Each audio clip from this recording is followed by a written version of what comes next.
التغييرات شفتوها، واكيد كذلك بالنسبه للمدرب سامي طرابلسي التفكير ايضا في مباراه هامه ضد منتخب الكتالوني والمدرب يوان كرويف، والتركيز على ايهاب المساكني. ثم المحاوله والكره تصطدم بالقائم، والهدف الاول للمنتخب الوطني التونسي عن طريق يوسف المساكني.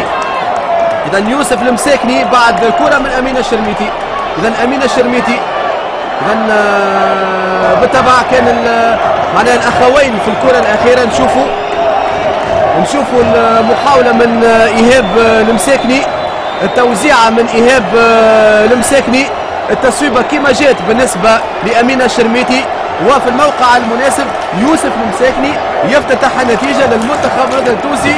والنجاعه لسانش ان شاء الله ديما هكا النجاعه لصالح المنتخب الوطني التونسي، والهدف الاول واحداث الفرق لعناصرنا الوطنيه. هنا اللي كنا نحكيو عليه لا كاليتي نتاع ياسين الشيخاوي اللي شاف لابيل نتاع ايهاب المساكني حتى هاو في الوقت لانه فما ملاعبيه راهو فيهم في الديبلاسمون نتاعهم يمشيوا ساعات في التيران، هذه حاجه عاديه كما قلت لك قبيله.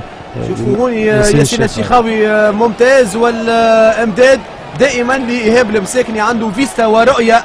ياسين الشيخاوي وخطيره المحاوله بالنسبه للمنتخب التونسي، والهدف الثاني عن طريق عادل الشادلي.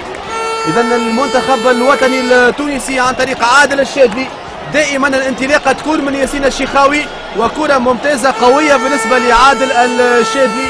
وقلنا ثم الفيستا بالنسبه لهذا اللاعب، معناها الرؤيه في ايطاليا يقولوا.